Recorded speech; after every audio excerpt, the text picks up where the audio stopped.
You are listening to Claret and Blue, an Aston Villa podcast brought to you by Birmingham Live. Hello, welcome back to the Claret and Blue podcast. My name is Dan Rowlands and I'm joined this morning by John Townley and Matt Kendrick. It's like Aston Villa with their centre-half partnerships. We've got another version of the podcast with the three of us this morning. The first time we'll still have done a podcast together, I think, so let's see how this goes. I also was prepared not to be doing this podcast today because I wasn't available yesterday. I haven't seen anything from the game apart from 2 minutes of highlights, which showed me an offside, a goal disallowed that the corner went out before the ball was in play or something, and the goal from West Ham, which was a fluke to be fair, but that's all I've seen. So we'll kind of see how this goes. I think it'll be more about a general discussion about Aston Villa being rubbish rather than a tactical analysis of West Ham anyway. So I'm sure I can wing myself through the next half an hour telling everyone how rubbish Villa are, to be honest. I'll come to you first, Matt. You look like you've lost some weight, by the way. You did the post-match video for us yesterday. I thought he looks a little bit thinner again. I've actually piled on. Okay, sorry then. Sorry for bringing that up. I've done all inclusive, so I must be wearing a flattering t-shirt, and you must have it at a good angle. What are you asking me? Was that a question? Just how are you? Just how you doing? Sorry for bringing up your weight. That's all right, mate. That's nice of you to say. Yeah, I'm all right. I know that you made me do a little video for Twitter yesterday when I got home, when I was in a sulk and I didn't want to do it. 10,000 views though. People liked it. Did it? Yeah. There you go. You should do that instead of this. Yeah, it was just grim, wasn't it? I feel like a bit of a mug. And people will probably say, Matt, you are a mug. But you know, the last time me, you, and John were together in a proper room rather than a virtual room, we were kind of new season optimism and stuff. And look who we've signed, and we've got a new centre half who's quality, and we've got the holding midfielder that we've been waiting for ages, and it's only a matter of time before this exciting strike force clicks into life. And I don't know. Listen, we're only 4 games in, albeit 3 defeats and 1 win, and a very kind of bleak outlook at the moment. But was our optimism based on blind faith or what? Because if we do a Christian Purslow and we look at the back end of the previous season rather than just this season so far, and we take 12, 15 games as a whole, what evidence was there for that kind of misplaced optimism? So I feel like, have we been taken for a ride a little bit? We should have seen more by now. We should have seen, I'm not saying that Villa should be, where Arsenal are or whatever, or where Spurs are, but we should be halfway up the table with, 4 games. We should have 7 points. I think we should have 6 or 7 points in the bag and be looking forward with optimism, thinking we can go to Arsenal on Wednesday and we can put up a fight, and thinking that we can welcome Man City next Saturday and we can put up a fight, rather than thinking, how many more games does this manager get? I mean, 4 games into a season, what kind of question is that? I'm not saying we're wrong to be asking it, but my low-level analysis before the West Ham game was, well, their bad run won't last forever. They will score a goal at some point. They will get some points at some point.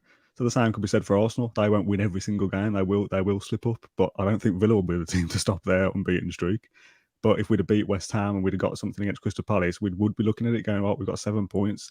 Let's go to Arsenal on TV. Let's go and upset them. Let's go and rock the title charge at the top a little bit and upset Arsenal." But I said before the West Ham game, I thought we'd lose West Ham, Arsenal, and Man City, and there's nothing I saw yesterday in those 2 minutes of highlights to suggest that we will do anything against Arsenal and Man City. 3.5 minutes in, so I will introduce John. John, how are you first? I'm okay, thanks, mate. I'm good. Okay, good.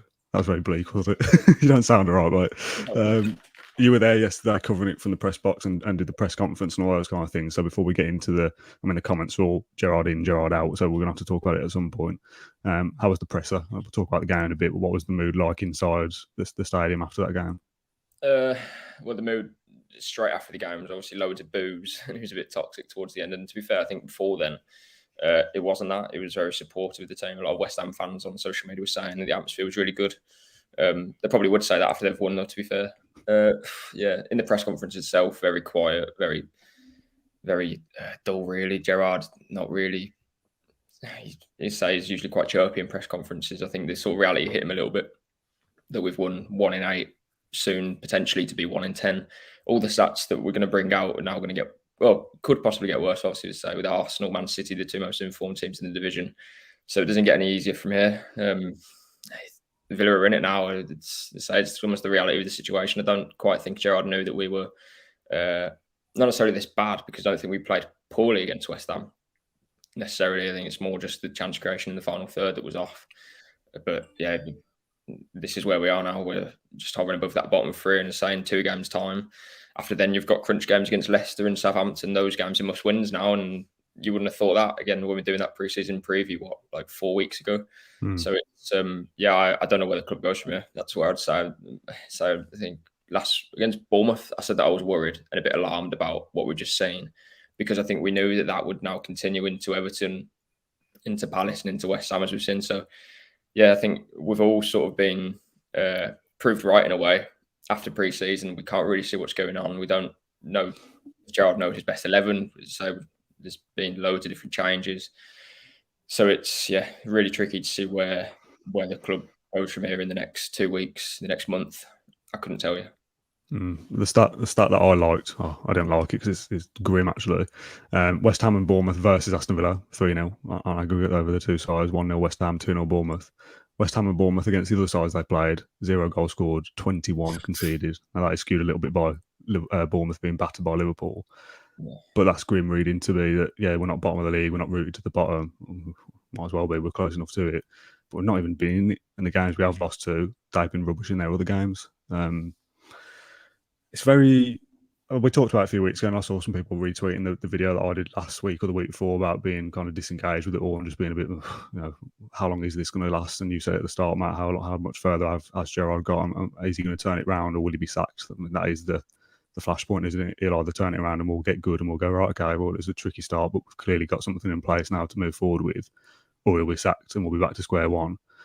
You talked about at the start about the blind faith of pre-season. We said let's be a little bit more kind of reined in than we were last season potentially, and say maybe 10th or 11th is a half decent season, rather than just saying, oh yeah, we're going to finish 6th, because that is stupid anyway. But it wasn't based on anything really, because nothing had changed. Nothing had changed over pre-season. We were still playing the same way. So when we were all saying, we said at the start of the season after Bournemouth saying, everyone's going to it's 3 wins in 12 or whatever it is. I was saying, let's just say it's 1 defeat from 1, because let's just focus on this season. It's supposed to be a fresh start. But nothing was different this season to the start of last season. I think you and me, John, said after the game that the start of this season was just like game weeks 38, 39, 40 and 41 of last season, rather than, game weeks 1, 2 and 3, 4 of this season. It's exactly the same, if not worse, than it was last season. If we'd have come out at the start of the season or start pre-season and we were playing 3 at the back, or 4-5-1 with wingers, and that was a change of system, and we were going, right, well, it is a fresh start now because we're trying something new that we weren't doing last year, but we're trying exactly the same things as we did last year and getting worse performances than we were. So I don't know what pre-season was for. There was all this talk about, give him a pre-season, get him his own players in, he needs time, they need time to gel. What are they doing over pre-season? They don't look like they've gelled. They don't look like they've got a coherent system. So it feels like we've wasted 3.5 months, really. There's no consistency in either. Like against West Ham, you see the team sheet and you're like, it's 2 up top again, but is that going to work? We don't know. And if it does work, that'll probably change against Arsenal and change for Man City. So I remember saying in the pre-season, again, we're kind of flicking between these formations. And it's on the one hand, it's Gerrard can be adaptable and we have different systems to suit different games. But then in the other way you can look at it is that he doesn't know his best 11. And the players aren't settled in what he's trying to make them do, because we're changing every game, and that says a lot about where we are. Because if we had a set formation like West Ham do and like other teams do, then that breeds success, doesn't it? If we're going into games not knowing what formation we're going to play until the Friday, I don't like sort of giving the players an easy time off about it. But what are they supposed to? They need to be settled. They're sort of creatures of habit. You need to give them. Luca Dean needs to know what he's doing every week. So does Danny Ings. So does Ollie Watkins. Everyone needs to know their position, their place. That's how competition for places comes about. Leon Bailey had a great pre-season and he's started the season well for me. But then he's on the bench against West Ham, and then he gets 20 minutes. So there's no consistency with it. And again, if that was getting results, okay, that's fair enough. But it's not getting results, so there's nothing else to sort of analyse with that. Well, if we were changing the side because we were, horses for courses and changing it based on the opposition, and we were getting results off the back of it, and we were going, we had this tactical tweak and that made us win against Crystal Palace, we'd sit and go, it's good that we don't have a best team because we're being flexible and changing it. Yeah. We're being flexible and changing it, like I said at the start, 4 different centre-half pairings. You don't know which of the front 3 will play. think in your post-match video, Matt, you said you've got Watkins, Ings and Coutinho on the bench, Buendia, Bailey and Archer in reserve, and that should have enough firepower to do something. And we still don't score bags full of goals. It's not like we're losing games 3-2 or we're having tight draws like Newcastle had a 3-3 Man City and stuff like that. We're not really being in it and we're not creating, and that is the concern. Like I said, I wasn't there yesterday. What did you think during the game, Matt? Because I saw a few people say that the first half was okay, maybe, or the second half was okay. West Ham were probably there for the taking, and we still haven't taken them. Yeah, before I get to that, I know it's the sunshine outside my window at the moment. It's bank holiday. We're all working, so it's not that great. But it's bank holiday Monday, and it's like this is not a criticism of you guys. I like to mess around at the best of times. It's like really it's like the kind of death of a president or something. It's like really kind of somber mood. I think that takes some doing for Aston Villa to ruin a bank holiday. I mean, it doesn't, does it? We ruin every weekend. Well, Villa ruin every weekend, so this isn't new. Yeah, but for us to go from kind of record season ticket sales again, and snapping up two of Europe's brightest talents, to turn it like that to this so quickly, it's so Aston Villa. But in terms of the match yesterday, yeah, I thought, like I said in that little video, I thought we had control of the ball. We had more of the ball. Whether we knew what we wanted to do with it and whether we had a plan for hurting West Ham. I mean, West Ham set up, didn't they, quite defensively, because they were just trying to bottle it up and trying to grow and get some confidence back. So there wasn't much space in behind them when they started with five at the back. But I thought it was Villa just trying to kind of feel their way in and trying to kind of get a grip of the game, and then after half time would then start to be a little bit more creative and to start to stretch West Ham and to find gaps. It didn't happen like that. David Moyes was shrewd enough to make a tactical tweak and to think, well, actually, this team, despite all they've got, haven't really hurt us much. Maybe we can be a bit braver. And Villa didn't really have an answer to it. And like John says, during the course of the game, I thought West Ham fans were probably one of the most vocal sets of fans that we've seen at Villa in the last year or two. So I thought they were good, but I thought Villa Park tried to be supportive, and it still wasn't a kind of classic atmosphere from the Villa fans' point of view. But there wasn't any kind of negativity, I don't think, or any frustration. Villa were clapped off at half time, cheered back on. There was a feeling that yes, we can keep pushing and pushing. And it wasn't until the kind of final whistle when there were pretty loud boos. I sit high up in the Trinity, and could hear a couple of kind of the more angry Villa fans directly kind of shouting at Gerrard. It was an awkward one. Gerrard kind of skulked down the tunnel quite quickly. I'm not sure he's used to feeling anything but love from fan bases, so I think that must have been a bit of a jolt to him. And yeah, it just, Well, he got stick as a player. He would have got stick as a player, the Slippy G stuff and all that in his final few years. But as a manager, he's done well at Rangers. And then plucked over here, yeah. But, I'm not saying he can't. Let's not give Steven Gerrard excuses that he can't handle a bit of backlash. Oh no, I'm not saying he can't handle it. I'm just saying I don't think he would have ever experienced it before. So I think he's going through a lot of new things, a lot of new emotions, and to me, this is much bigger than Steven Gerrard. This is Aston Villa. We got our pride back. We thought this was part of a trajectory that was going to see us steadily climb towards Europe. That's the vibes that we've been getting. I don't think the club have shied away from that. I think that's the ambitions that they've got as well. So I think it's bigger than Gerrard.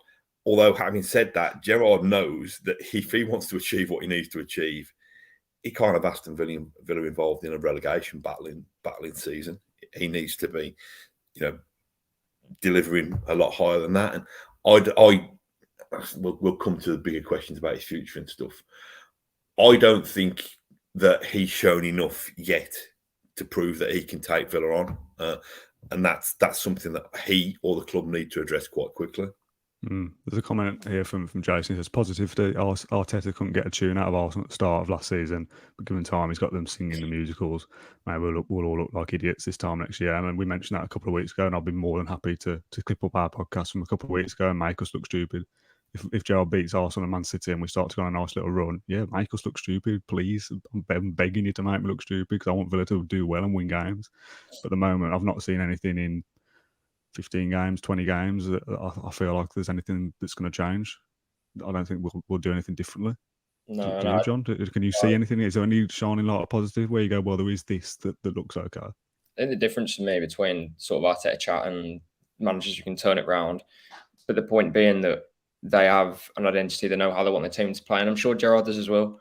But how many times have we heard Gerrard speak about Michael Beale in glowing terms, saying that, you know, I'm not that coach yet. I hope to be in the future, sort of thing. And then he loses him. Then we get Critchley in.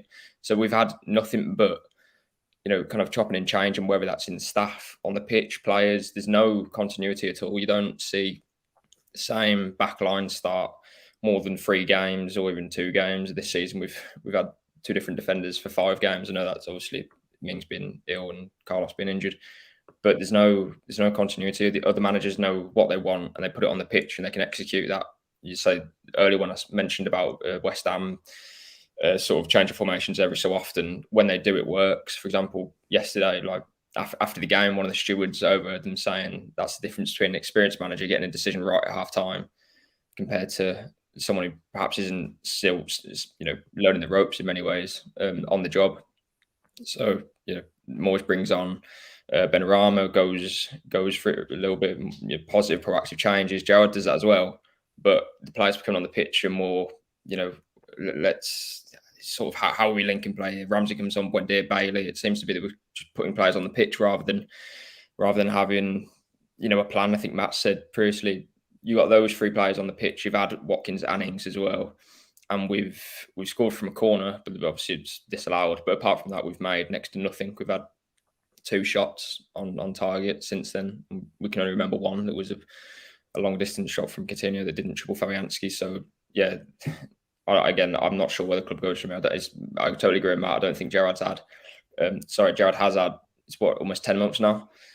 And sort of argument about, it's only 4 games in. It's not, though. It's 30 plus games now, because I think we were all willing to give him that summer, that pre-season and the window as well, to let him do his thing in terms of bringing identity in. And he said it himself, that's what he's going to use the pre-season for, bring his identity in and his, his philosophy, how he wants the place to run, not just on the pitch as well.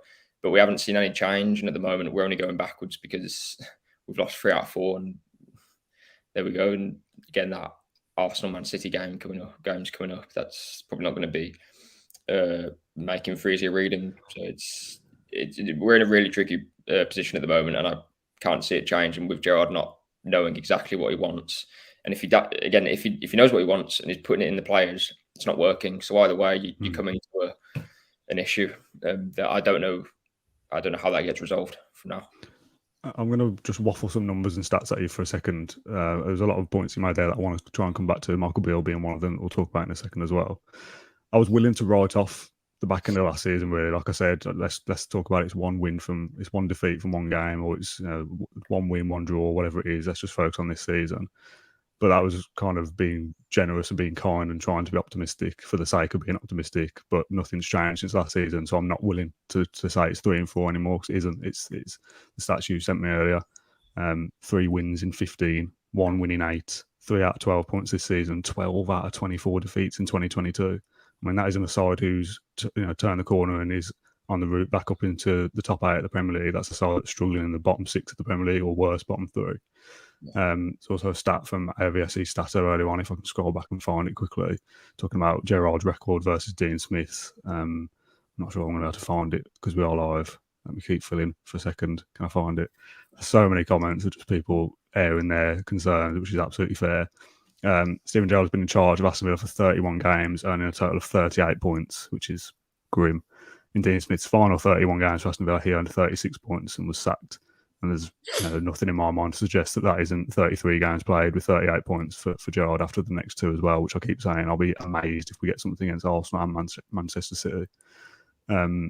Just on Michael Beale, again, with all the stuff from internally, it's this no excuses thing, so I'm not willing to sit here and give the excuse that we've lost our assistant manager because we're rubbish under Michael Beale for the back half of last season anyway. So all this stuff about he's the genius, he's the coach, he does all the talking. So what? We were rubbish last year. So he's not this genius coach. We might be, but at Aston Villa, it wasn't working. And if Neil Critchley was coming with decent pedigree from Blackpool and he's the main man, and he does all the talking now, and he does the coaching, clearly something's not working. So it needs a change. The only thing I say about that, Dan, is that we kind of gave him the benefit of the doubt because they didn't have that summer, and it was games sort of midweek. There's a load of midweek games towards January to May. So that I can understand why Gerrard was so keen on giving Beale and himself that summer and that sort of period in Australia. But I just wonder why. I thought probably Gerard's interview when he was appointed was excellent and he really impressed. But if he's saying a lot about Beale and he's so important, and then says, "Oh, but he might want to pursue a management role in the next few months," surely that's a big issue, right? It's a big red flag if your managerial career is only based on how good your assistant manager is. I know you've got a team around you, but Steven Gerrard won't be a successful manager if he can't do it without Michael Beale. I think good managers surround themselves with good staff, don't they? So that's football and outside of football. But I think the thing is, however important Michael Beale was to Steven Gerrard, that would have always been on the agenda that he could lose him at some stage. Now, if Steven Gerrard has got the pulling power to bring in, Coutinho and Kamara and Carlos, and we say that he can attract good quality football players to Aston Villa, he could probably have the pick of any assistant manager or any coach that he wants to. I'm not saying that we go and get big name, assistant managers, and he's got a Hollywood signings in that sense. But Steven Gerrard is the manager of this football club. He should be organised enough, well connected enough, have enough self-awareness of his own abilities and his own weaknesses to be able to bring in somebody to replace Michael Beale. Now, Neil Critchley might be that man, and it might be that he does need longer than 4 games and 2 months and passport issues or whatever to start injecting that. But we need to see something. We need to see something that these positive changes there. And at the moment, Aston Villa are stuck in a malaise, and we don't see enough encouragement. And it's really interesting that you and we're all still a little bit kind of hurt and upset about Dean Smith's reign coming to an end, and a lot, people acknowledge that probably he'd had his time. Some people say, well, if you're going to get rid of him, make sure you replace him with somebody who's going to get us better. Now, I tweeted this out yesterday. I think Christian Purslow made a rod for his own back by the way that was framed, the way that Dean Smith's departure was framed, and this was the quote in his statement. This year, we have not seen the continuous improvement in results, performances and league position, which we have all been looking for. For this reason, we've decided to make a change now to allow time for a new head coach to make an impact. Where does that leave you now? Where does that leave you with Gerrard? Because we're talking, less than a year on. That's in black and white now. He said the reason was that Villa weren't moving forward at the rate that Aston Villa need to move forward. Now, you brought in a new man, and Steven Gerrard is very much Christian Perslow's man. I know they don't get to the cinema together. That was made quite clear. But it's also quite clear that they've got a strong working relationship, or at least a relationship previously. So where's this continuous improvement? When do we see it? When do we judge it? When are we allowed to moan about it? I think they've backed themselves into a corner, really. Go on. No, because if this continuous improvement doesn't come quickly, and Steven Gerrard starts making Dean Smith's final 15 games look like kind of night and day because Villa are so much better, then why is Purslow keeping faith with Gerrard when the same wasn't done with Dean Smith? Because Dean Smith, okay, we're very sentimental. He had credit in the bank, but he didn't just have credit in the bank for being an Aston Villa fan. He had credit in the bank for taking Villa from halfway down the Premier League, halfway down the Championship to halfway up the Premier League. So he got that credit in the bank. Steven Gerrard doesn't really have that. The credit in the bank that Steven Gerrard has is that when Villa were in a sticky position last autumn, winter, he steadied the ship, got us safe in the Premier League, helped us consolidate in the Premier League. No more than that. No continuous improvement as far as I can see. Yeah, you were saying, where does that statement leave Villa? I was laughing because it leaves them with spend less time on the admin when they sack Steven Gerrard, because they can just copy and paste what they said last year. Because the reasons, if they do sack Gerrard, it will be for the same reasons they sacked Dean Smith. They've not seen improvement. We've had a bad start and we want to change it now to save the season. So if they sack Steven Gerrard after 8 games, 10 games this season, based on the precedent that Dean Smith got, they can just say exactly the same things. I mean,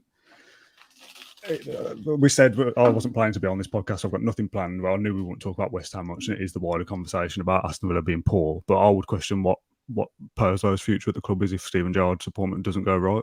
Because he was his man. He's made the changes. Now I'm kind of clouded by the fact that I imagine Purslo will be there to oversee the stadium redevelopment over the next couple of years, and Purslo's job isn't under threat. But if the owners are putting their money in and saying, right, we're going to let you guys run the show, and it's not worked out now, and that was your appointment, if I was the owners, I'd be going, well, what's Christian Purslow done right then? He might be a great marketing guy and good for the stadium, and he's doing a lot of good for the club, but football-wise, has he made the right decision with Steven Gerrard? If they sack him in the next 6 weeks, you'd have to say no. So I would then think, well, is Christian Purslow ready to make the next managerial appointment? Because the next one has to be spot on. I think it's an awkward one because there's lots of CEOs who get management appointments wrong. Don't have to go on a walk straight away. To be fair to Purslow, listen, we all know Dean Smith wasn't his first choice and the board's first choice back then. But they can say they got that one pretty right. Do you know what I mean? So I think if Purslow does have to, and we're getting ahead of ourselves a little bit here, but I think if Purslow does have to swallow his pride and say that the Gerrard experiment hasn't worked out, I think he's probably got enough, kind of in the bank with his own bosses, and the fact that he's an investor into the football club as well, it'd be quite an expensive, dismissal or to get him to leave. So, Christian Purslow can do whatever he's doing in the background at the moment. This is very much for me on Steven Gerrard, on his coaching staff and on the playing staff. Villa now have an embarrassment of riches compared to any stage since Martin O'Neill. I think somebody tweeted last night that this is a real surprise. This is a real exclusive for Claret and Blue podcast, because I'm actually going to say something nice about Paul Lambert here. Paul Lambert offered up fairly kind of stodgy football. I remember the time when there was was it in the Holt end, I think, or in the corner of the Whitton Lane, people had got those little arrows pointing towards the goal and stuff like that, and it was fairly grim. But Paul Lambert tended to have a cast of Alexander Tonev and Nicholas Hellenius, and Grant Holt was our big signing on loan. Now,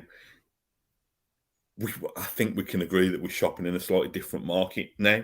So with the players that we've got, with Danny Ings instead of Grant Holt, with Coutinho instead of Tonev, and so on and so forth, with, I know he's injured, but Diego Carlos and Tyrone Mings instead of Yoris Akore, and so on and so forth, we're in a lot, stating the obvious, but we're in a lot better shape.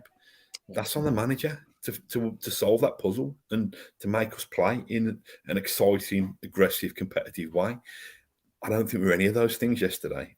And I don't think we played that bad yesterday, which probably shows that we're having to settle when we shouldn't be having to settle. Well, none of that is completely irrelevant when the side is set up like this in a heat map. This was from Pat. He tweeted it yesterday from SofaScore. His caption was POV, you're playing to Paul on a tilted table because it looks like all the balls are falling to one side. Why are Philippe Coutinho, Dan Ings and Ollie Watkins stood in a straight line? Why is John McGinn hogging where Luca Dean probably should be, and then there's this massive void on the right-hand side? It doesn't matter who you sign if that's the way they're going to set up. That could be Cristiano Ronaldo, Messi and Suarez behind as those front three players. They're not going to do anything if that's the system. So this is what I mean. If it was different to last season, we were going, right, well, we're looking at it now, and I don't really like it when managers revert to 3 at the back unless you've signed in players to fit 3 at the back. But you could at least go, right, well, it is a fresh start because it looks different to last season, or we're now playing 2 up top every single game, and it's going to be this system, and it might not work just yet. Give it 6 to 10 games, and maybe it will kind of click into gear after a pre-season working on it. But in pre-season, we flip between wingers playing and wingers not playing. And if we do want to go back to wingers after Gerrard or with Gerrard, we've only got Leon Bailey fit as a winger anyway. So we kind of pigeonholed ourselves into playing one system. And when that one system isn't working anyway, I do wonder whether any manager could get these players playing in the right way at the moment. I think I average positions on the Bournemouth game, Palace, Everton, and obviously we just seen the West Ham one. They're all similar. None of them are the 4-3-2-1 or the 4-3-1-2 that Gerrard likes to play. It's, as we've just seen there, it's like a 4-3-1-1-1-1-1. Like, we don't know where the players don't know where they're playing, and that's the evidence for that. Unless we're trying to target that, I think it was Thilo Kehrer on the right hand side, the West Ham defence. But I doubt that was the message, because there's a massive forward on the right hand side. Why are we stepping on each other's toes? And these, as Matt says, these are quality players that are on a lot of money a week, players that have commanded like over £100 million in transfer fees during their own careers. Like, yeah, it's staggering, really. I'm lost, for a bit speechless with how we've started the season, and considering the preparation that we had. This is the first full pre-season that any Premier League club's had since, the back of COVID, really. And we've gone to Australia. We had 2 weeks there, nice camp, and playing 3 games. But I'm just staggered how we can't translate everything that what Gerrard wants into reality in the Premier League. It's mad. It's the first. Surely that's the first thing that a manager needs to do. Has an identity, and he always says that he does. But translating it, if you can't do that, it's a serious problem. And yeah, those average positions are, diabolical, really. I think they picked it up on Match of the Day last night as well, didn't they? We've got Danny Ings, a striker who for several years was averaging 20 goals a season in the Premier League. I can't see how many times he'd have been overlapping his left back to score those goals, to be honest. And it's worrying, because you can see the confidence sapping out of him. I think Luca Dean was quite poor. He obviously made that important kind of saving tackle to deny Jarrod Bowen, but in possession he was poor. There was a lot of sloppy errors, giving the ball away. Second half anyway, and you just see that the more these results go on, even good players can lose confidence. And if they're not starting with confidence in the system, and then they're losing confidence in themselves, that's a recipe for disaster for me. It just gets worse and worse, and the crowd gets more frustrated, and it just creates this suffocating atmosphere where you can't thrive. And again, this is against the backdrop of a fan base that was quite energised and quite enthused going into the season, and that could have been a real kind of real ally for Villa. And listen, we'll still be a real ally. They're our team. We're not going to turn on the team, but they're making it difficult at the moment and not giving us very much at all to get behind and support. There'll be a handful of people that saying that we're being too negative and that it's only 4 games and things can change. And I absolutely agree, but I'm not going to get my crystal ball out and guess what might happen in the next 10 games. We can only talk about what we've seen so far, and what we've seen so far this season, and the back end of last season, 2022 as a whole, has been nowhere near good enough for a side that keeps saying we want to break into the top 6. On TalkSport, I think a few weeks ago, saying we're going to get into top 4. It's stupid. Stop setting high expectations if you can't deliver them. Yeah, but the club themselves have created this context. It's not 4 games, I mean, yeah. 16 games. That's the measurement that we've been asked to measure our managers against now. So I don't know. I think the thing for me is, what are the prospects of what does Gerrard need to do? Does any of us have the answers? We don't, because we're just fans. So I'm not expected to have the answers. Why should I? I go to the game to watch football and hopefully enjoy it. And a lot of the talk over the last couple of weeks is that football's supposed to be an escapism. It's supposed to be something that's fun, and you go with your mates and have a laugh. And it's not even that at the moment. There isn't that good faith of what when we were struggling in the Championship, and Dean Smith came in and kind of galvanised us and got promoted, and there was a real feel good between the club and the supporters. I feel like that's gone now. I don't think that's the same feeling that was there in 2019, 20 and 21. It's now just, I don't know. I don't know what I'm seeing. I don't know what I get. Yeah, I'll get the sense that, and it might be wrong, it might be misplaced, but I'll get the sense that we've almost been led to believe that Aston Villa can be this kind of super club who can compete. So automatically prices rise, kits are more expensive, season tickets are more expensive. We're signing big name players because we want to be up here. I feel we're kind of leaving some of the basics behind. Yeah, like winning football games. That's fine to have big stadiums, that kind of look smart, and to have big, exciting players, stuff like that. But we're a football club, aren't we? You know, we've got to find a way to win football matches. First and I foremost. mean, for a start, let's even go more basic than that. Stop losing them. Can we keep a clean sheet at some point? That'd be a good foundation. Get nil at the other team's name. That's the starting point. 0-0. That should be the very, very basic. Stop conceding goals, keep a clean sheet, and then you might nick a goal, and it might be a fluky one, Douglas Luiz from a corner directly. But at least you've had that foundation to get the clean sheet first and foremost. Stop the fullbacks bombing on for a game maybe, and have a rigid back four and keep them in there. Was it the same yesterday? Dean and Cash bombing forward, and McGinn and Ramsey, or McGinn and Luiz got no place to go. Had he, judging by that position that you've just shown us, it was quite congested down there.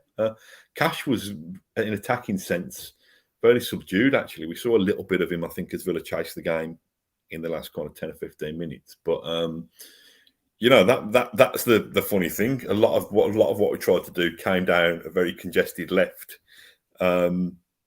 I think they handled Matty Cash pretty well, to be honest. He didn't get much joy to advance. I don't know. I'm really torn because I don't like to be kind of the mind you, I've been on social media, so I know I'm not the negative one in the room. I know there's lots of negativity at the moment, but I don't know. I don't know how much faith. I don't know whether we've seen enough, with the exception of the Southampton game and Leeds away, where we actually kind of clicked into gear last season. I don't think I've seen enough to almost to boot me out of this negative mindset at the moment. I need to see more. Well, winning away at Arsenal would help. That'd be a start, wouldn't it? Yeah. Well, I might as well have inserted a laughter track there, because I don't think anyone believes that we'll go and beat Arsenal away on Wednesday night. That's why you put curb your enthusiasm bit on the end there. Can it turn around, John? Or are we being uber negative? Will there be reasons for optimism going forward? It would be classic Villa if we did win at the Emirates, to be fair. I mean, part of me would feel like it doesn't mean anything if we go and do it. I know. Well, we'd lose 10-0 to Man City, probably. But I said this a few weeks ago. I think everyone probably agrees that because we've been so patchy under Gerrard since last season, if we did win against Leicester and Southampton after Arsenal and Man City, because the likelihood is that we lose those two games. But if we did win those two games in a row, what I need to see is almost like, it's difficult. Leeds were horrendous last season, but then I watched them against Chelsea, and it was nice to see a team set up and you knew exactly what each of the players were doing. It was just a simple 4-2-3-1 shape. Two holders, a runner behind a striker, two wings on the pitch, getting balls in the box. And that sounds very basic, but as Matt said earlier, we're leaving all those basics behind. We don't know if the fans can't see what we're doing on the pitch, the players I don't think know exactly what they're doing. And if they do, again, it's a problem because you got Danny Ings and Ollie Watkins literally standing on each other's toes. So it's difficult, because even if we're getting results, I'm thinking, well, this isn't going to last for long, because we're doing it by hook or by crook at the moment. There doesn't seem to be a plan over the course of the season where this is how we're going to line up and this is what the players know that they're doing and this is how we're going to beat this team. Instead, it almost feels like opposition managers and whatnot are just kind of talking us up a little bit in press conference before the game, saying that we've got good players and that we should have a good season. But I'd love to ask them, what are you targeting in the Villa team, or what do you expect? Like, what are Villa going to bring to the game? Because I want to know myself in terms of what are they planning for? Are they planning for wingers or inverted 10s, and how is that going to threaten them? Because I can't see how any opposition manager is threatened by us at the moment. I honestly feel like they're just, all right, we're going to target this and that because they're going to play high fullbacks. We'll just get them behind there. And for example, yesterday, West Ham, they set up 5 at the back just to quiet down the crowd, which they did in the first half. And in the second half, they went for it and they got the goal that I feel like they deserved because they had that game plan. And because Moyes knew exactly what he was doing in that game. He was just to get out of Villa Park with a 1-0. And they did it. But for us, again, I'm not sure what are they planning for the opposition, because we don't know either. So, yeah, that's my point. It's, even if we were getting results, I'm troubled and worried by the lack of identity in the team. And I almost feel like Neil Critchley's been in it for 4 or 5 weeks now. I presume Gerard's telling him this is how I want it to look. But he's coming from Blackpool, having managed there for, a year or whatnot, and taking on more than just a manager role, because, it's obviously a smaller club than Villa, smaller resources. And he's now at Villa and is probably not, used to working under someone as stern as what Gerard wants. and it's not going well. It's a really tricky situation. It's hard to find any positives at all at the moment, and that's why it's a bit of a grim feeling supporting Villa at the moment. You just said there you wouldn't mind if we weren't getting results, if we didn't have an identity and stuff. But if we are getting results, I could kind of do without an identity. But I know what you mean. It's patchy, isn't it? You win 2, you lose 4, whatever. That's going to get you in 12th, 13th place at best. So yeah. We're not touching the top half with Gerrard or any manager for that. For the point I'm making in terms of you need consistency. Every team that's in the top half or has ever been in European football, for example, Wolves under Nuno and Wolves under Large now, you know exactly what you're getting from that team. West Ham, you know exactly what you're getting. Leicester, you know exactly what you were getting. And obviously you've got the top 6 as well. Below that, the teams you don't get in, it's because you're not consistent enough. We have good enough players to get in the top 7 positions, in my opinion.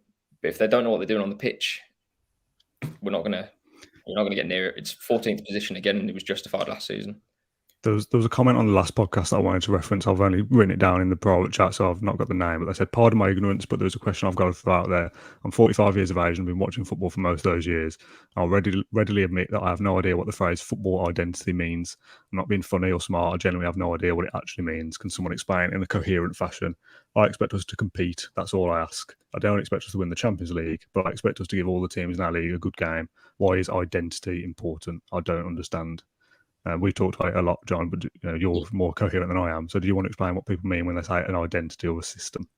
For me, football's moved on a little bit since even 5-10 years ago, when you could, again, like Martin O'Neill was almost like a 4-4-2, and a lot of teams would play that formation. It would be the sort of big man, little man, strike force, that sort of thing. But it's moved on to the point now where you've got so many different formations, so many systems, and ways to combat an opposition, and obviously leave your mark as well. It's simple enough that the players just know what they're doing. For example, West Ham, you know what you're going to get. It's going to be a 5 at the back, 3 at the back, 5 in midfield, two players behind a striker. You know what you're getting. Same as Leicester when they had wingers and they had Maddison as a 10. That's what it is. It's an identity. It's a way of playing. But for Villa, it's 1 week it's 2 up front. Next week it's wingers, but are they wingers? Are they inverted 10s? There's no continuity. That's again, like if you ask any opposition manager what are Villa going to do to harm your team today, I don't think they'd be able to tell you, and that's a big worry for me. If you ask that to Gerrard, the first thing he said in the press conference yesterday is, "Oh, you know what you're going to get from a David Moyes team? It's going to be pragmatic, and then they're going to make the changes to win the game." But I almost regret not asking Gerrard now, what do you think, or asking Moyes, what would Villa bring to the table? Because you don't know, and say that only with an identity can you progress in the Premier League. Like, look what Brighton are doing. That's the model, how to do it. They sold the best 2 players, Basuma, and forget the other one. Who else? Went, didn't they, as well? Rare as well, for big money. And you think, well, they're not going to be as good as what they were last season or the year before that and the year before that. And they're like 3rd in the table. It's incredible. And a lot of that's Graham Potter's work, but a lot of that is also behind the scenes of who he's working with and who he had worked with, and Dan Ashworth. But Villa, for me, don't have that. We don't have that structure at the moment that can identify players and bring them in when we lose one, or just to make the team better. It seems to be very much just solely on the manager. And when the manager's Steven Gerrard, who's a bit inexperienced and relying on his backroom team, you take a key member of that out, it's going to fall down a little bit like a set of cards. So it's really tricky at the moment with Villa. I feel like I'm ranting negatively, but I think it's all true at the same time. I was going to say, Dan, I've seen a few kind of memes with Gerrard's head morphed on Photoshop into Bruce, Steve Bruce, stuff like that. And I don't want to go too far down that, but there does seem to be an element of Bruce in terms of get a set of players on the pitch and then you're just kind of relying on a moment of individual brilliance to win you a game. Now, that probably isn't the worst strategy in the world when you've got Coutinho and Buendia and flair players like that who should be able to unlock doors. But I don't know, like John says, and I'm probably a little bit like your the commenter about being kind of an older football fan who existed before identity was a buzzword. But John raises a really valid point about what is our game plan? How are we thinking that we are going to hurt teams? What are we doing? Because if we're hitting the balls up for Danny, Danny Ings is a willing runner, and I think works quite hard for the team. But if we're hitting balls into channels for Ings and Watkins to chase, what next? Have we got midfield runners? Are we going into the box? Have we got our fullback who's going to the back post or whatever? Or are we then just getting the ball up quickly for Danny Ings to chase, and then, as tends to be the case, bringing it back to our fullback, bringing it back to our DM, bringing it back to our centre half, and then doing the same? Yeah. Because I don't know, I'm probably being a little bit kind of naive here, because people with greater tactical acumen than me will understand what we're trying to do. I don't. I can't see our method. Aston Villa playing against West Ham. West Ham had lost all their games so far.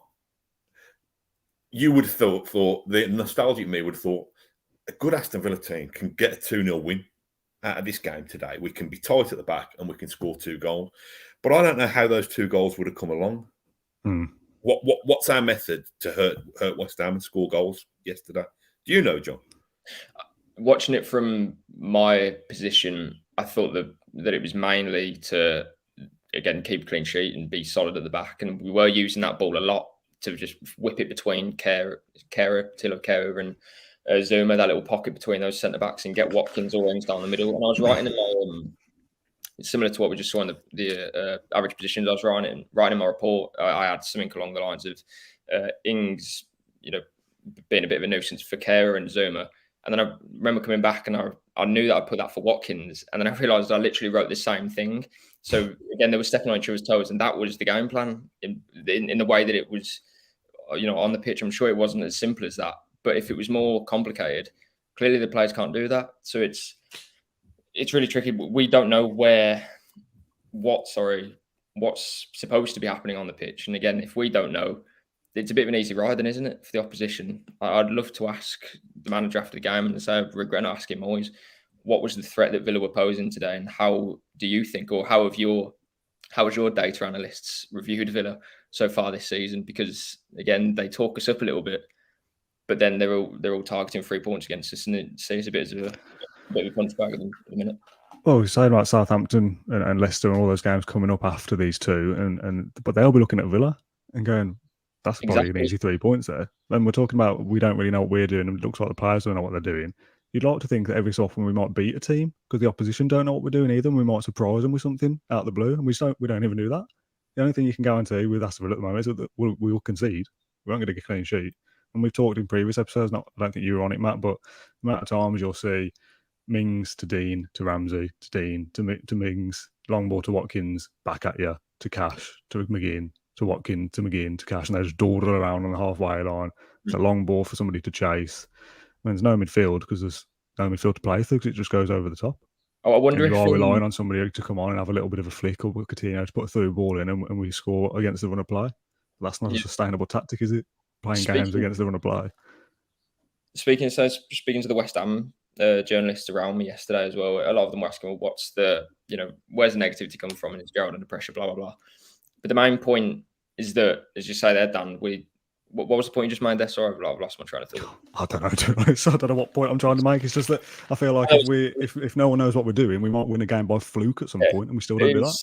It was one of them watched us play Palace last year away, and they said, "Oh, you were good, you were solid, it was a good result." And what I said was that was the last time that I remember us going away from home, or maybe it was Brighton as well.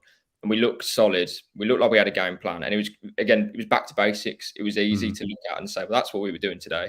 Score from a set piece, I think it was Matt Target, and then get the other goal on the counter attack. And it's exactly what we did against Brighton as well in Gerard's first game. I just wonder if he's complicated a little bit now and he's asked the players to do something that they're either not capable of doing or they just don't understand. And that was his system in Rangers, and it was obviously much easier to do. We can't, not to bash the Scottish League, but it's nothing compared to the Premier League in terms of competition every week. And you can probably do a system every week, and it's, the opposition can try and defend it, but ultimately it's just a level above in quality.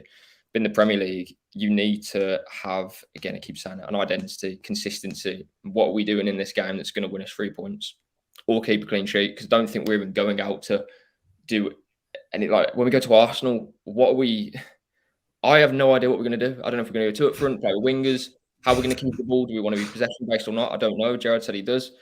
But then how can we be when you've got John McGinn, who isn't a brilliant passer? Douglas Luiz is okay, but then you hook him off instead of McGinn yesterday. It's a massive confusion for me. There's always questions after games that you don't want to be asking, but there's many more questions than answers at the moment, and I don't see how that changes. Those 2 games, to me, it's almost irrelevant, those next 2 games. It's Leicester and Southampton, but we've had a pre-season. We should not be in a position where we're now thinking, we need to go out to the training ground and work on this formation. And I'm confused by it all. I'm laughing then, but it absolutely isn't funny. It's depressing, but you've got to laugh at some point. I might literally come on here and cry one of these days, which is not a sight I want to show anybody. Ash said something after the game. I think it was in regards to transfers, though, after Palace, saying that the plan was always to assess the squad after Crystal Palace. No, it isn't. You're going to assess the squad after 3 games. Surely get pre-season's the time that you assess the squad. That's literally what it's for. It should be ready to go, raring to go from day one. Yeah. I know you can have a good start and then fizzle out, and likewise you can have a bad start and still have a decent season, but it's not just about the results. The performances for 20 games have been rubbish, and that's what the concern is. Matt, I'll bring you back in. Have you got any faith? If I said right now, will Steven Gerrard turn it around? Is that a yes or no that you give me back? It's a difficult one, isn't it? But I'd say that means no then.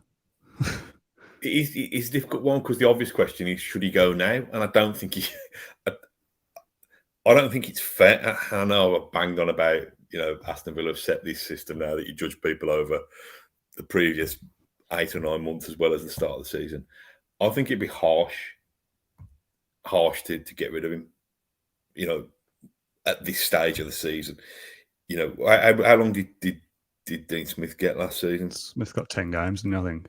Did he? Or maybe 11. I think maybe you asked me then again what his future should hold. Do I currently have faith in him to turn it around? Not at this exact minute, no. But I think giving somebody the courtesy of another 6 games to at least have a bash at it. But again, we need to see signs. That doesn't mean that we win the next 6 games. On a Harlem Globetrotter kind of spree of attacking, exciting action. But it does mean that we do, as fans who watch Villa regularly, we do get a sense of, this is the way we set up. This is the way we want to achieve things. I don't see that yet. So I have very little faith that he can turn it around, but I do believe he should be given another couple of months to try and turn it around. Sorry, I was just counting my head there. So Arsenal, Man City, Leicester, Southampton, Leeds and Forest, it would be 10 games. And there's Chelsea, Fulham and Brentford and Newcastle would make it to 15, which was more than Smith got. How many points from those next 4 or 5, John? Because we were all just saying, let's write off Arsenal and Man City. So it's Leicester, Southampton, Leeds and Forest takes up for 10. If you get 9 points from those 4 and you start to see a bit of a turnaround, I think that's fine. He's done enough then to get the benefit of the doubt to at least get to the Qatar break. But if we lose the next 4, or you get 1 point from the next 4, is it worth sticking around then? Because you'll be in the bottom 3 by that point for sure. And then I was saying at the start we won't be in a relegation battle, but if we are after 8 or 9 games, we are going to be in a relegation battle. I personally can't look beyond that Southampton game because there's an international break after it, and you're almost replicating what happened last season. A poor run of form, then an international break, and then that was after Southampton as well, wasn't it? Smith's last game.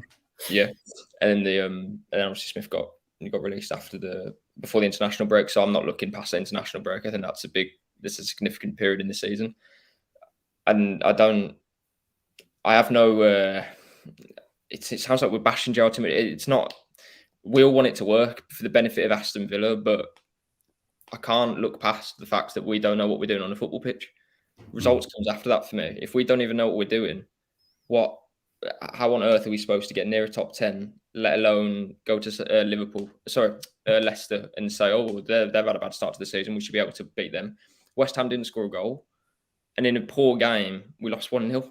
And it was a slice of luck, but I think we'd have taken a 0-0, John, yesterday. I as a Villa fan, that point would have been decent. Would have taken a 0-0 if the second half would have showed a little bit more attacking intent and been able to control, keep West Ham at bay a little bit more. Listen, we've been done by fluky deflection. So, do you know what I mean? A clean sheet, I think we possibly could have kept a clean sheet without that. I'm not saying we would have done, because I think the onus was with West Ham then. But we're in this kind of rut at the moment where we seem incapable of even grinding out. It's quite. I think that's me being quite kind and fair. Saying I'd have taken a 0-0 against at a packed Villa Park with this display of talent that we've got against a West Ham team that couldn't buy a point, and I'd have taken a 0-0. So I don't think we've been massive. I don't think our standards have been impossible for Villa to match. Just give us something. Yeah. I said with Dan in the preview, it's a game that you must not lose in a way, because it at least stop the rot. But even if we picked up a point, I'm as frustrated and worried that I am now, because again, we've seen nothing in that game that's going to convince me that we will be able to beat Leicester and Southampton. And if we don't beat those two teams and we lose to Arsenal and Man City, we're in the bottom 3. There's an international break, and it's a serious problem. Again, you go back to what Purslow was saying, and what Gerard always goes on about was, I took the clubs away from the relegation fight. Well, that's exactly what we'll be in the way come that international break, because we'll be one of the worst teams in the division without an identity, without a way of playing. The players not knowing what they're doing. So again, results are important, but I'm not seeing anything that's going to make me feel like there's a long-term plan that's going to take us towards top 10. What would we need to see in these next 4 games then to make you, when I ask you that question, have you got faith in Gerard to turn it around, for you to say yes instead? What would you need to see? Because I'm looking at Arsenal the other day against Fulham going ahead, Arsenal getting back into it after an hour. If we went to Arsenal on Wednesday night and we go ahead and Arsenal come back in the last half an hour and we look at it and go, we did all right against Arsenal, they're top of the league or second in the league or whatever, we've done all right there. Man City at home is, anyone could lose to these two sides. I'm not judging too harshly, but I want to see some kind of performance to change my mind that there's something there. And if you follow that up with good performances and results, ideally 2 wins against Leicester and Southampton, I think I could sit here and go in that international break and go, he has earned a bit more time, because the last 4 games we've looked better. That's been an improvement. But as of 29th of August, you've got the end of the transfer window first of all to come, and I'm thinking, well, we could lose the next 4. Yeah, exactly. So, but then you could sack the manager, and then they come in and they get Arsenal, Man City, and Leicester as their first 3 defeats, because we're in such a bad run. Anyone could lose those games. Yeah, and I don't think that decision will be made before. We're only 5-6 days before the Man City game, so football changes quickly. We could be sitting here next week again looking towards that Leicester and Southampton game, thinking Leicester is a must win, and if it doesn't happen, then where do we go? I think again you're looking at I don't know. It's a results-driven business. We're not getting the results at the moment, but moreover that, I just want to see us go back to basics, as Matt said earlier. Can we do what we did against Brighton away, Brighton at home, Palace away last season when Gerard first came in? And he was positive, and we got behind it. But I feel like any manager should be able to do that. And if they can't do that, then where are we going? Because if we can't go back to basics and we're trying to do some fancy thing of playing 2 up front, get Coutinho on the ball more often, and now we've got Bailey and Buendia off the bench, but what are they actually contributing? Archer gets like 90 seconds. So what is the plan? I'm going in roundabouts, and I'm coming back to the same question of I don't know what we're trying to do, and that's an issue. I can't look beyond even Arsenal at this point. We need to go there and just show up shop and get what we can on the break or on a set piece and just show something. But ultimately, it's an identity that I'm after. Results will follow that, but they won't follow if we don't have it. So that's where I am. Same question to you, Matt. What do you need to change that no to a yes? Some goals, a clean sheet. Just get a sense, don't you? We could go over heat maps and tactics all day long. You could just get a sense of when your team is competitive and when it's not. And at the moment, that team's not competitive. I think it's confused. I think it's feeling sorry for itself a little bit. I think it chops and changes from 1 minute to the next without any real explanation or understanding of why changes are being made. I still think we get form players left on the bench, and we get out of form players left in the team. All the things that managers have paid big money to solve, and all the things that ultimately the good ones get it right. Not all the time, because they make mistakes and they learn and they go through sticky patches, but the good ones get it right. The bad ones eventually lose their job. So that's what we've come down to. And for Steven Gerrard, he's never really known this. He's never known it. He's never been a manager. I'm not saying he's not been a manager under pressure, because managing at Rangers comes with its own kind of unique pressure. But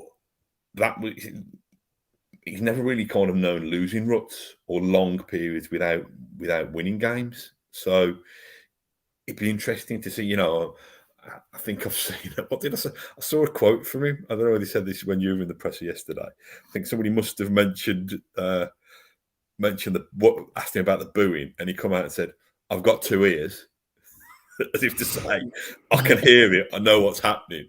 Thinking, well, yeah, you have got 2 ears. Fair play. You can hear it. That's your job now. That's your job to turn those kind of jeers into cheers or whatever. That was the. Sorry. So again, I was just saying that was the last question. I think it all sort of died down. He was asked about that previously, and he just said, "Oh, we can feel the fans' frustrations, and it's fine. We can take that." And then he was asked directly about it. Did you hear it? And it was probably not. He sort of poked the bear, the guy next to me. Yeah, he gave him a look.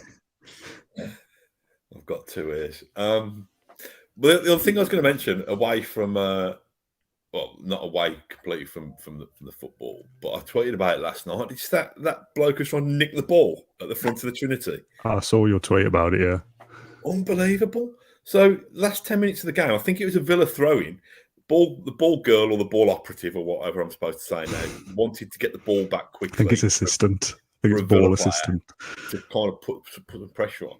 This bloke had kind of grabbed the ball, squirreled it away under his seat in a bag or something. And the people around him are like, give the ball back, thinking we want it quickly because we want to put pressure on West Ham. And he's like, no, and took this ball away. And eventually the ball assistant gave up. Another ball was on the pitch. Everybody around this fella was like pointing him, saying, "What are you doing, you absolute kind of idiot," and stuff like this. So eventually the stewards came over to say, "Listen, mate, if you're going to commit a theft, it's probably not worth doing it in front of 42,000 witnesses, especially when they're angry witnesses like now." So as soon as the steward came over, he threw the ball back onto the pitch. So we've got 2 balls on the football pitch now. And so they marched him off. Eventually, this bloke, and the poor lad who was with him was like thinking, "Oh my God!" I just think, what's all that about? Why would you try and steal a football during the course of a match? Bizarre. I sit lower Trinity and have done for 10, 12 years or whatever it is now. I've always wanted the ball to come to me for that reason, to like disrupt the play. I've always just dreamt about it sat there. Like when you see it's the opposition throwing and they're asking for the ball back and the fan holds onto it. I want to be that fan that holds onto the ball and everyone goes, "Wee!" I want to be that guy. And then when they take the throw in the ball, I'll chuck it on the pitch and everyone will go, "Wee!" And I want to be that guy. I've thought about it for a long time. It's never ever happened. I've never had the ball come to my seat. You don't do it against your team, do you? And you don't. I wouldn't do it for against Villa. Against you don't want to steal it to stick it on eBay. Nah. Bizarre. I'm done with the football now, to be honest. I'm scrolling through all the stuff. I'm trying to find a shout out that we were supposed to give somebody, but I can't find it. And there is something that Villa just tweeted about Nathan Baker, who's apparently retired for medical reasons. So I don't know what that actually means. That's the only thing I've seen. But best wishes to Nathan Baker. I quite like Nathan Baker. My brother saw him in Sainsbury's a couple of days ago, and he said hello to him. So hopefully he's okay. Yeah, I'll just say, I don't know whether you can find anything, Matt, while I dig through all the stuff. But yeah, best wishes to Nathan Baker. I hope he's okay. I don't know where he was before that. Been at Bristol City for a while, hasn't he? He's only 31. Mm. Bad, isn't he? I mean, he was good. He had a wall under. I think wasn't he under Bruce potentially? He obviously, I think he burst through under Lambert, didn't he? And I think he had a while with keeping Tommy Elphick at the team. I think he got a decent partnership with James Chester for a while. I think kind of low end Premier League, top end Championship was probably his level. He'd probably get a game now actually for Villa if that's his level.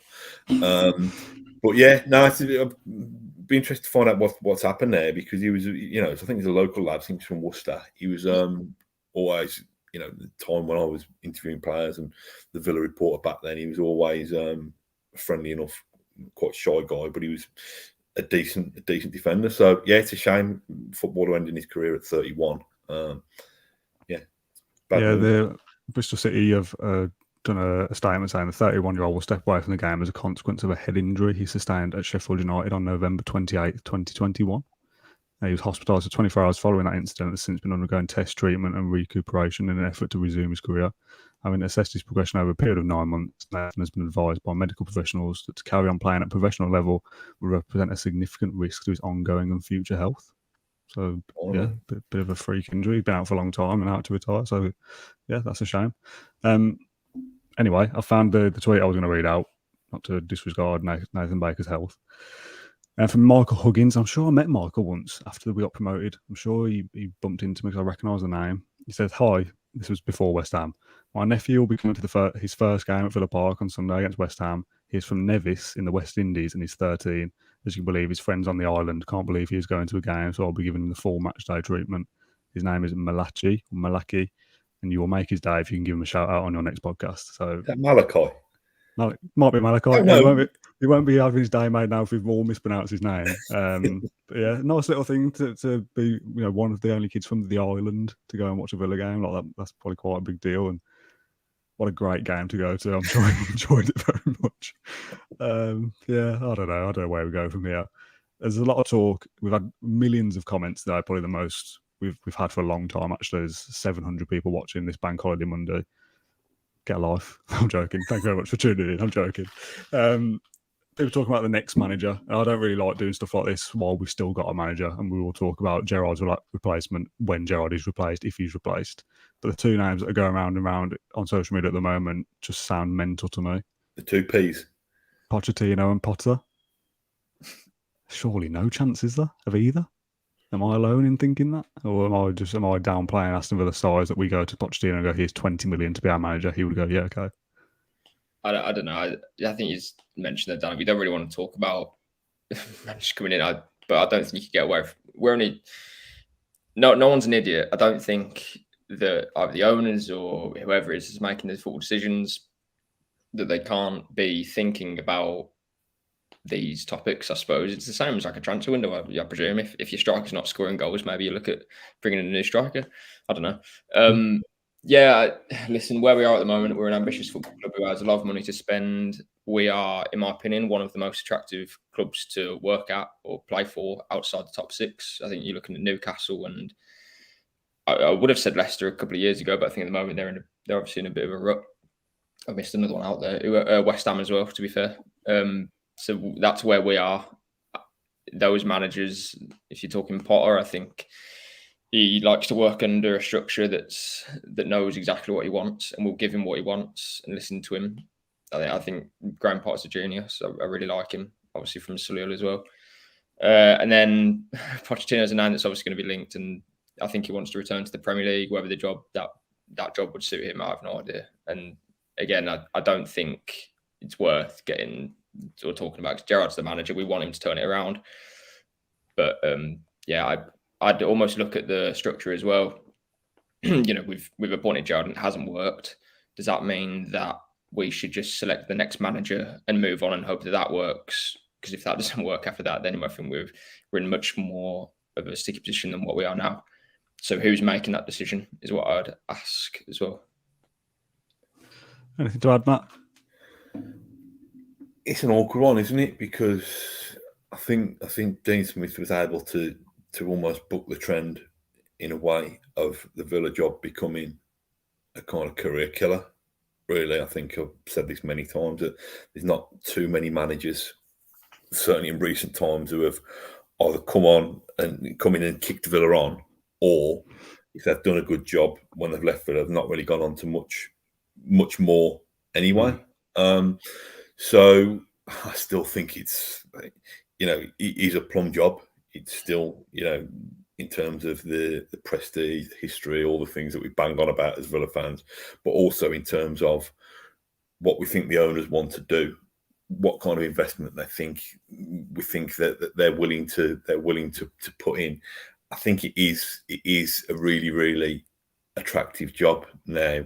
Is it an attractive enough job for someone like Pochettino, who can probably bide his time and get one of the top half a dozen jobs across European football, which I don't think the Villa job quite fits into that category yet. So I'm not convinced it necessarily is. Graham Potter, would he look at Villa and see, well, you know, I'm sure he thrives on a certain level of pressure, but he probably gets his own way a little bit more at Brighton than he potentially would at Villa. I do remember him, didn't he have a pop at the Brighton fans last year because they booed a 0-0 draw or something like that. I like that. I like the fact that he was kind of feisty enough to look after himself, but he probably would get what would convince him at the moment that Villa would be a better job than Brighton. Nothing. I think what would convince the only thing that you could convince him with is if if the structure suited Potter and you gave him what he wanted, because you're not even going to get an interview off him if we've got a decent squad and we've got spending power that is attractive to most managers. Somebody says, why does Potter sound mental when we're a way bigger club than Brighton? Which I agree with. We are a bigger club than Brighton. Potter's stock is it's only going to keep rising. He can have any job as long as. But the only thing for him is, I don't see a top 6 club going for Graham Potter because I think. What if the England manager within 18 months? That's what, if he stays at Brighton and continues doing well, he could have the pick of somebody like the England manager, or I don't think he'd go after England. I don't know which are the top 6, but I would be looking at, if I was a manager now looking at Villa on today, I'd be thinking, I'm on a good thing with Brighton. I'm on the up. Everyone likes me. If I go to Villa, firstly, I could be sacked in 9 months. True. Second of all, my stock after Villa could be in the pits. So why would I risk my career on that? The only thing that I would say is that if he's not going to get a top 6 job, which I'm not sure if he will, because if you go through them, I don't think that chance is going to come up anytime soon. Or if it does, I don't think Potter would be the first candidate there to go after. After that, again, you're looking at West Ham, Newcastle, Villa, those sorts of clubs. When's he going to get an opportunity to manage those teams without those teams being in a rut? Because West Ham aren't sacking Moyes if they're doing well. Neither would Newcastle with Eddie Howe. And obviously with Villa, we're not going to let go of Gerrard if we've just won 5 in a row. So you're always going to go into a job off the back of or trying to sort a problem before you can really start, doing your own thing. So I don't think it's as crazy as what it sounds, but ultimately I think whoever the manager is, you can't just give them a good wage and say you've got 100 million to spend in the summer. It doesn't work like that, and we're only going to make more problems for ourselves in the future. Is what Everton have in the last 5 years. They've spent a load of money without really having a plan. I think I see some of that in what we're doing at the moment. In the last couple of summers, after losing Grealish, we sort of just spent our way through it without a real plan, and then bringing in Gerards and play with wingers, even though we bought a couple. So yeah, we'll see. Again, no one wants to see Gerrard lose his job. We want him to work. No, some people do. But plenty of the comments are saying they want him to lose his job. But as in, we want the Villa fan wants the Villa manager to succeed. That's what I'm trying to say. It doesn't matter whether it's Steven Gerrard or that. We want him to win. Fan wants manager to win game. Like that. That's what we're saying. It's nothing malicious, and we're not suggesting anything. It's just the results need to come and performances need to come, as well as an identity which needs to be established. But we've had 10 months, so that's why the conversation will be happening soon if those things don't start to turn around. We're talking about that next international break as being a decent opportunity. It's 4 games away. So this isn't like we're going, well, let's assess it at the end of the season. It's too early to be talking about it. Like, we've got two of those 4 games are this week. So it could be very fastly upon us that we are talking about a change of manager. So it's not stupid to do so. But I'm not going to talk about any further today because I think that it is a little bit stupid to talk about replacements when he's still here. Yeah. Dragging on. We'll still be talking. We'll still be online anyway by the time the Arsenal game and the Man City games play. This is the Arsenal preview as well. West Ham, a 1-0 defeat to West Ham. I don't know. Well, that shows that it's not just about the game, isn't it? It's about the state of the club at the moment, and it's still a talking point that we could probably do another half an hour on or more. So we will call it a day there. But there won't be an Arsenal preview tomorrow, I don't believe. So I think Ash is off this week, unless you and me might do one, John. I'm unsure yet. I'm fine. To be honest, I don't know what there is to say. We've just assessed all our problems, so we'll only be repeating ourselves anyway. We'll be doing a show after the Arsenal game. It's on TV, on BT. Matt, is that going to be you and me, do you think, on Wednesday night? Yeah, it should be. I think so, yeah. Just get it out of the way. Okay, so that we'll do the post-Arsenal one on Wednesday night. It's deadline day Thursday, so we'll be around at some point to discuss either the window as a whole or any new signings that come in the next couple of days. And then it's looking ahead to Man City, which is a tea time kickoff on Saturday. So again, it'll probably be me and Matt after the game Saturday night. yeah, we'll see how things go. Gents, thank you very much for joining me on Bank Holiday Monday. Appreciate it. And thanks to all the comments for getting involved as well. I've not flashed any up, but I've tried to guide the conversation by the vast amount that we've had. So thank you very much for joining us. Gents, I was going to say it's been a pleasure. It has to an extent to chat to you, but the topic of conversation isn't exactly fun, is it? No. But yeah, we'll be back potentially tomorrow, definitely Wednesday. So yeah, we'll see you then. Cheers, Villa. Thank you for listening to Claret and Blue, an Aston Villa podcast. If you enjoyed today's episode, then please do let us know. We love hearing your feedback. We'll be back soon with another episode, but until then, up the Villa.